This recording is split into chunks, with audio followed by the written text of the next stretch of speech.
ಸ್ವರ್ಗದಲ್ಲಿರುವ ನನ್ನ ತಂದೆಯ ಚಿತ್ತವನ್ನು ಯಾರು ನೆರವೇರಿಸುತ್ತಾರೋ ಅವರೇ ನನಗೆ ಸಹೋದರ, ಸಹೋದರಿ ಮತ್ತು ತಾಯಿ.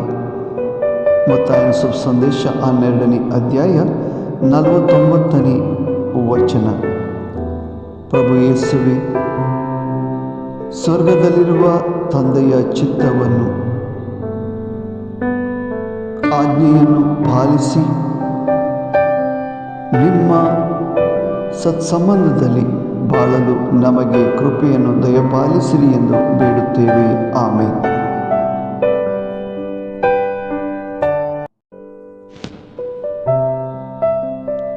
जो कोण सर्गी आसा त्या म्हज्या बापाची खुशी करता तोच म्हजो भाव, म्हजी भयण आनी म्हजी आवय. मातयेची शुभ वार्ता 12:40-9.